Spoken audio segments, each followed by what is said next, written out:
Hello everyone, hope you're having a great day. Today we're taking a look at the feature tutorial of this absolutely stunning 2017 Jaguar XFS, finished in Firenze red with the black package, 20-inch black wheels, really nice specification on this particular car, duotone black and red on the inside. S model with the dual exhaust, 3-liter supercharged V6, 380 horsepower. First thing I'm going to show is about how the passive keyless entry system works. You'll see that the car is in fact locked with this mirror power folded. I've got the key in my pocket, and the way that the system works is as long as you just put your hand inside the door handle, it's going to unlock. You'll see the mirror will unfold as well. So the sensor is on the inside of the car, or sorry, on the inside of the door handle for unlocking, and then for locking, you just have to place your thumb in this little concave circle. It's on all the door handles, and then you'll see it will lock the vehicle as well. Now I'm just going to hop in, go through some of the most important features on this car, and just give you a walk through here. Just gonna put my foot on the brake and fire it up. Just going to adjust the seat a little bit here. So when I do these tutorials, what I really like to do is just kind of start from the left side and work my way over to the right to make it a little bit more of a, logical way to show everything. So when we're starting over here on the left, obviously we just have our normal power windows that are right here. This button right here is a child door lock system. When I press that, you'll see that little orange light illuminate. What that's telling you is that it's disengaging the use of the rear windows and the rear doors from the inside. If I press it again, it will just turn it off.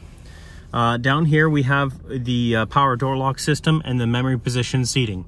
In order to use the memory position seating, what you're going to need to do is adjust the driver's seat, adjust the steering wheel, which is on the right side of the steering column over here.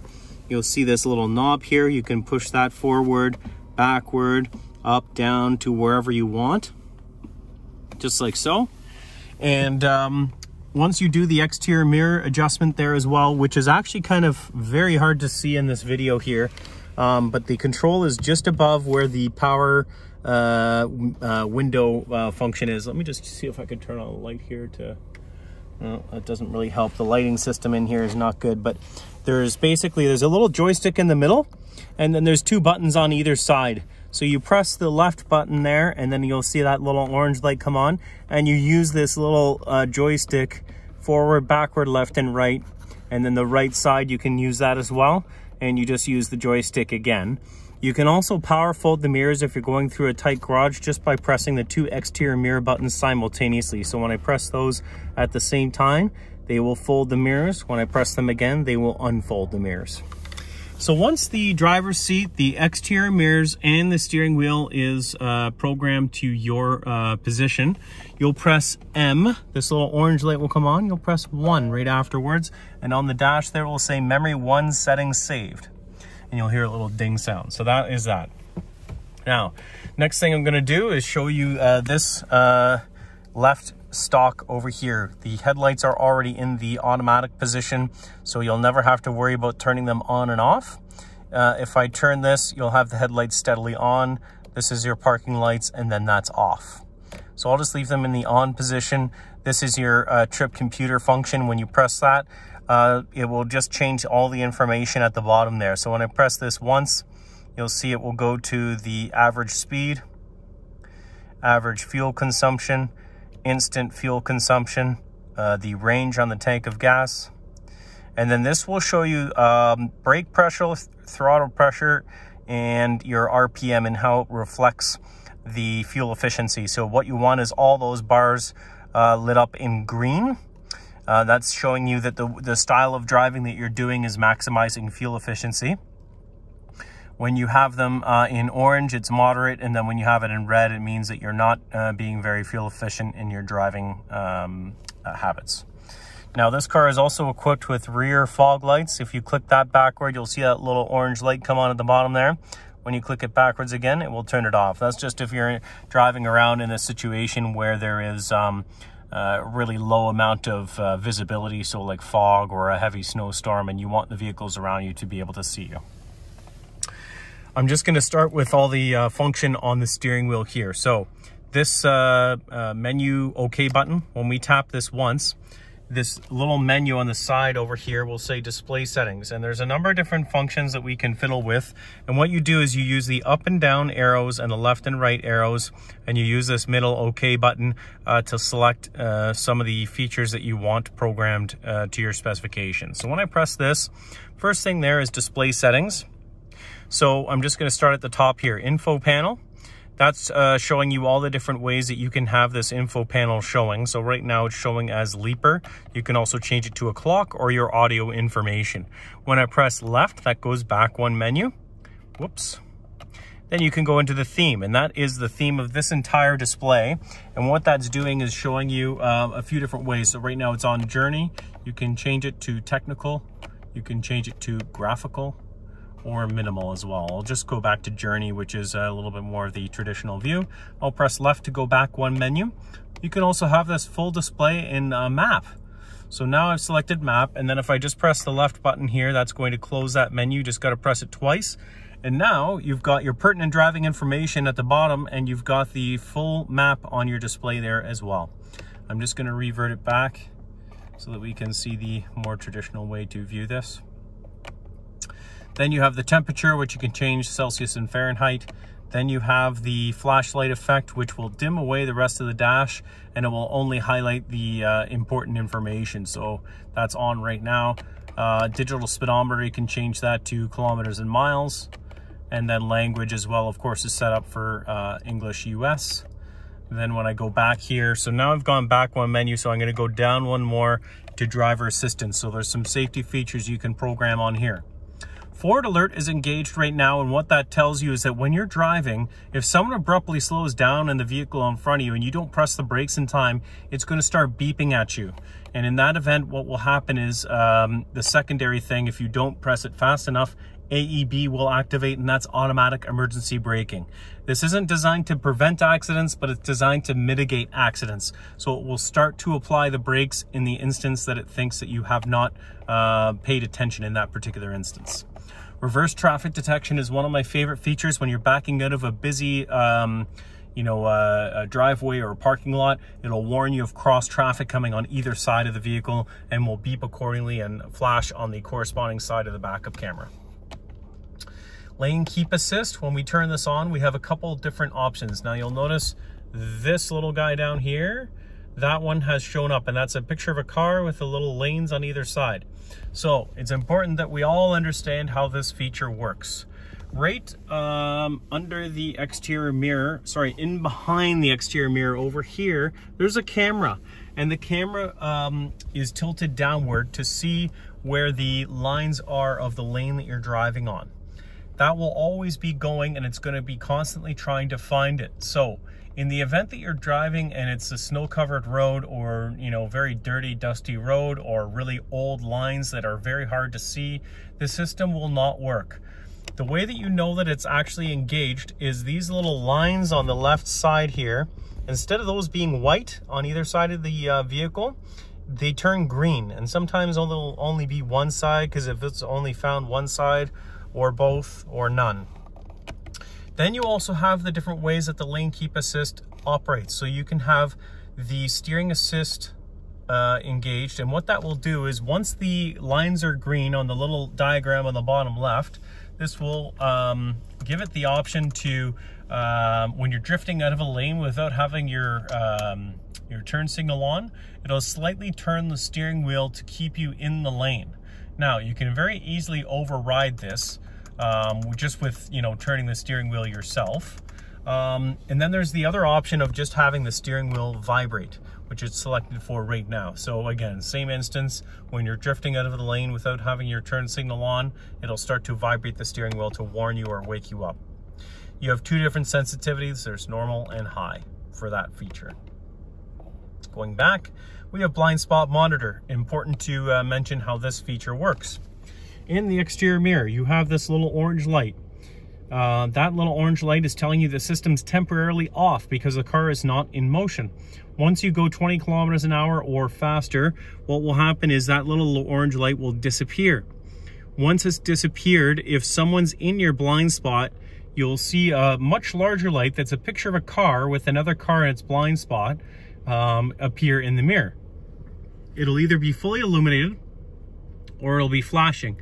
If it's flashing, that means that the vehicle is not quite in your blind spot system, not quite in your blind spot area, but it could be very soon.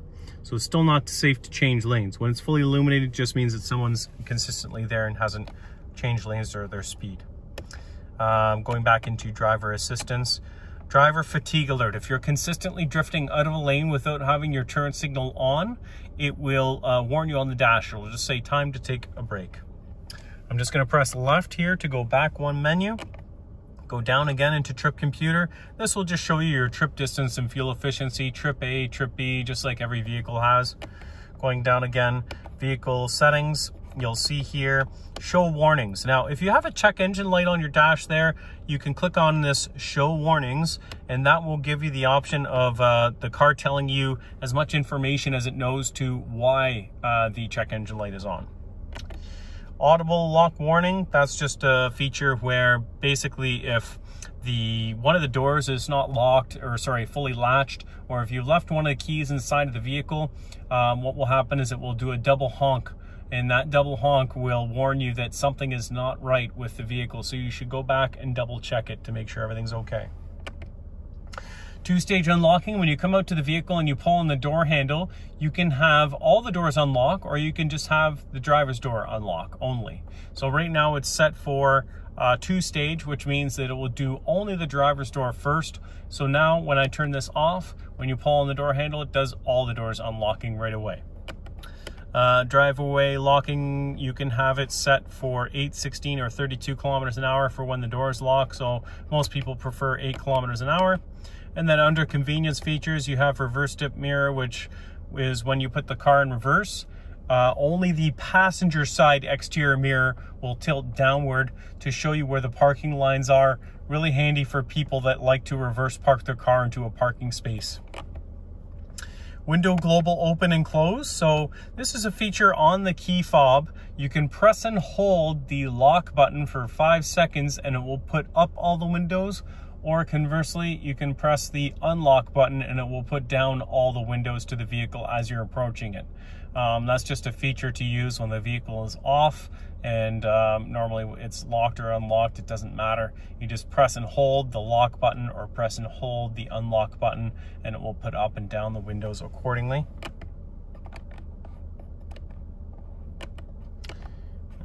We already did driveway locking, convenience features. So we have auto high beam that's on. So when you're in a really dark lit area, the high beams will automatically go on and then they will automatically go off if they detect that there's an oncoming source of light or a reason to turn them off. And then obviously it'll re-engage when it detects it's necessary. Auto headlamp settings. So you can have the headlights, what is this? Auto headlamp setting. So when the, this is for your auto high beam. So when you're in Canada, like we are, you're driving on the right side of the road, which is already set for. If you were living in the UK, then you would have drive on the left, and that's where the auto high beam assist would be detecting the light from. Headlamp delay, you can have the headlights turn on, stay on after you shut off the car for a certain period of time. So it's set for 30 seconds right now. Gear shift paddles. On the left side of the steering wheel, you have a downshift paddle right here. On the right side, you have an upshift paddle right there, and that will allow you to manually shift the gears. You can have this system operate when it's in drive and sport mode, or sport mode only. So right now it's set for sport mode only, which is a gated feature. So when we're in park right now, if I put it once to the right, we're in reverse, neutral, drive, and then push it down and then turn it to the right. Now we're in sport mode. The sport mode will give you a lot more throttle response. It was designed to do a little bit more spirited driving. So yeah, usually in that instance, you may want to use the paddle shifter, so you can do that if you wish.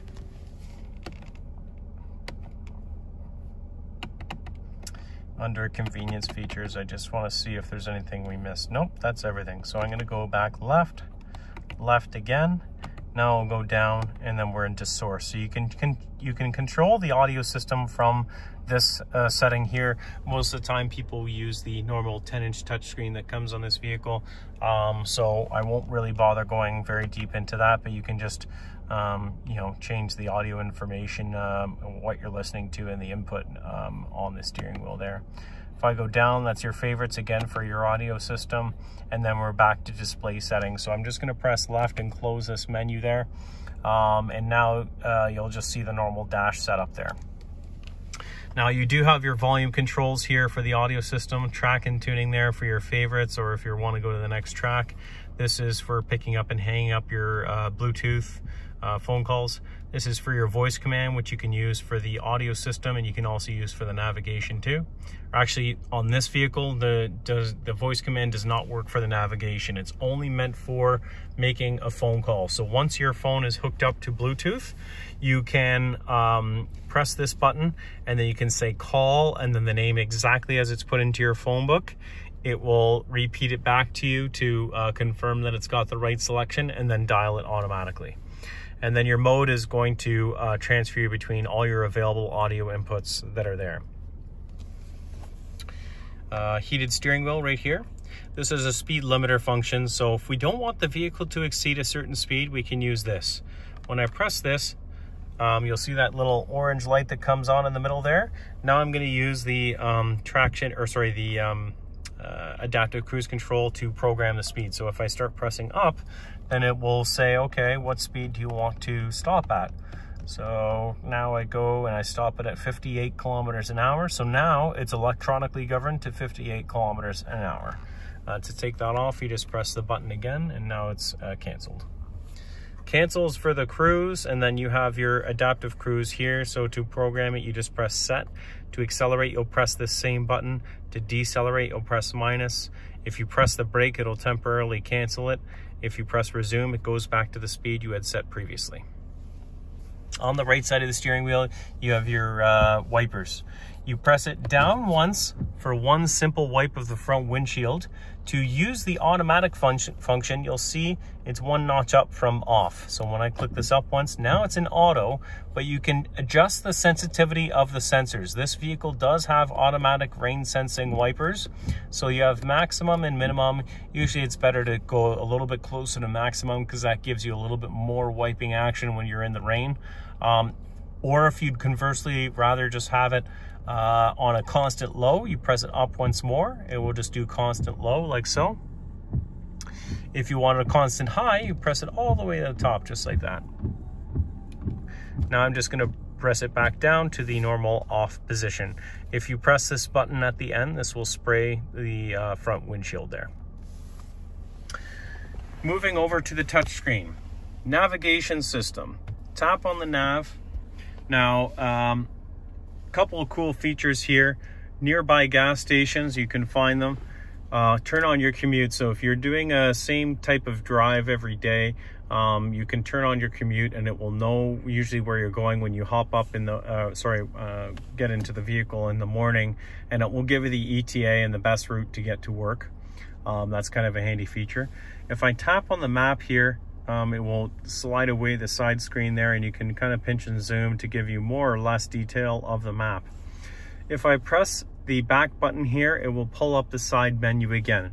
The menu to pull up a destination is these 6 boxes right here. You'll press search. I'm going to just search offline because we don't need to be online for this. Now you can type in the address there, but I actually prefer to press this button right here. And this will allow you to type in something, and it will automatically populate what you're typing in. So when I tap on city, if I start typing in Oakville, which is where we are, now you'll see it kind of fill it in. I just press search and select it from the list there, nice and easy. So same thing with street. If I start typing in John Street, fills it in, press search, pull it from the list, and now you just type in the house number 123, press OK. Show place details is what you'll press next. Then you'll see there's 2 different routes, and it selects the fastest one. I'll press start. And now you'll see estimated time of arrival is 5 minutes. It's 2.4 kilometers, and we'll arrive at 12:52 p.m. As you meet up with the road there, it'll give you all the turn-by-turn directions on here and also on the virtual instrument display panel as well. To cancel it, we'll press the menu button again, and we'll press stop guidance. To go back to the main home menu, just press home like so. Then I'll go into the audio system. Your volume and your power is right here. I'll just turn it down. Then you'll press source if you want to select your different audio sources. Once you hook up your phone with the Bluetooth, it'll give you the option of doing the Bluetooth audio there as well. I press back. Band is just for AM and FM. Favorites, now if you want to program a favorite, it's set for 107.1. So I'll press this little star, and now it's added it to my favorite list, probably just at the very bottom here. There it is. Go back. If I want to remove it from the list, just press the star again. Find, so you can find all your favorite radio stations you want. This will just show all your most common radio frequencies with that are the strongest signal around you. If you want to type in something manually, you can do that. If you want to search for a genre, you can search that just by clicking on the little guitar down there. Pressing home brings you back to this main screen here. Now, because I'm recording this on my phone, I can't actually show you how to hook up the Bluetooth. However, it's extremely easy. If you have an iPhone, you just go into the settings, you search for a device, you'll see Jaguar XF on there, tap on it. This will flash up saying, does this code match? You press yes, and then the code, you just press pair on your phone, and then it will sync automatically. It usually takes no more than 10 seconds to hook up the Bluetooth on this vehicle because it's so easy. When I press home, brings us back to the screen here again. This settings button, this will allow you to control all sorts of different settings on the car. Right now we're in a dark display theme. You can change that to go light and dark depending on whether it's day or nighttime. There's all sorts of different controls that you can do on here. So for example, let's say it's daylight savings and you want to change your clock. You'll go into all settings. You'll go into general. You'll press time and date, and then you can just adjust it right here. You have 12-hour, 24. You have the auto on and off, and then you also have the date format that's selected there as well. If I go back, all sorts of different stuff that you can configure on here with this vehicle. I won't go through all of it.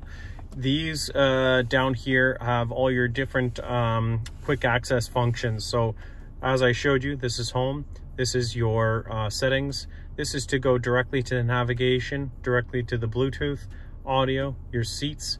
If I press on seats, this will allow you to control the heated seats. There's 3 different levels for the front 2 seats there. You can turn it on and off. This is for your cameras. Now this car is equipped with just the backup camera and the parking sensors. So it'll show you what's behind you. And this is for your parking sensors. So I'm just going to press home here. Now, if I put the car in reverse, you'll see the parking sensor light will kind of not really come on, but it shows you that the parking sensors are active there. Let's say you're in drive though, and you want to use the parking sensors. What will happen is when you go from reverse to drive, it will automatically turn on your parking sensors as you see here. So if you ever want to turn them off, you just tap the P button there and it will turn it off. Now, because this vehicle is an S model, you do have this driving dynamics button here with this little race helmet here, if you will. Now, you do have to be in the dynamic mode in order to use this function. So down here, you have all your different driving modes. Right now, we're in the comfort, but if I press it left, that's your dynamic. Now, on this car, it has a suspension that will stiffen up. It'll have a more aggressive gear shifting, and it'll have a little bit more throttle response when you're in this mode as well. So now that we're in the dynamic, you'll see you can configure the engine, the gear shifting, the steering, and the suspension to be whatever you wish while you're in dynamic. So for example, let's say I want the engine dynamic, the gear shift dynamic, but I would rather have the suspension in comfort. So I'll just press that, and now it's configured to my preference where the suspension is not so sporty tuned, and you have everything else sporty on the vehicle. So you can kind of configure this to whatever you wish. You have a stopwatch there for when you hit the track. You have your G-force meter for when you're going on the track. And then this is your throttle and brake pressure graph that you can see as you're driving. Right now I'm holding the brake, that's why it's showing that. That's pretty much it for that. If I press home, now we're back to the main screen again. Moving down here, I'll show you some different features. We do have dual zone climate that comes standard on every XF, so you just press up and down there for the heat or the cool. Sync will sync the driver with, sync the passenger with the driver temperature. So for example, if I change this, now I'm at 17, but if I press sync, it brings us both to 20.5 that the driver is already set at. Heated front windshield, one of my favorite features on this vehicle. Heats up the entire windshield there. Kind of hard to see, but there's a heating element built into the windshield there. Gets rid of all the snow and ice in the winter. Really awesome feature. This is your rear defroster. That's your 4-way hazard flashers. This is where you will control the air of the climate. So right now it's set for going at the bottom vents and the middle vents, but let's say for example I only wanted it at my feet and then at the windshield there as well. You can configure it to whatever you want. That's how you pull that up there. This is your seat button. Again, that's just the heated seats. It's the same as pressing this button right here. Auto is for the air climate there, instead of using fan speed. The AC button, max AC, and then the increasing of the fan speed or decreasing of the fan speed, and then max air at the front windshield there if you're defrosting, and then recirculation of the air inside the vehicle as opposed to drawing the air from the outside. I already kind of walked through these different features here. There's an eco mode, which will maximize fuel efficiency. This is a grass, gravel, snow mode, which will be good to use on slippery surfaces. It will soften up the whole driveline, give you a little bit better traction. This is to turn off your traction and stability control system. When you do press it, what will happen is it will basically it's in the instance of, like, let's say you get stuck in snow. The vehicle is unsure where to send the power. So when you turn this off, it will give you the option of just sending all 4 wheels to power to the ground. So it gives you a little bit better traction to get out of a scenario that you might be stuck in. This is your all surface progress control, which is like a low speed cruise control. Not a lot of people would use this on this car. Let's say you're on a surface that you're unsure how you'll be able to engage forward.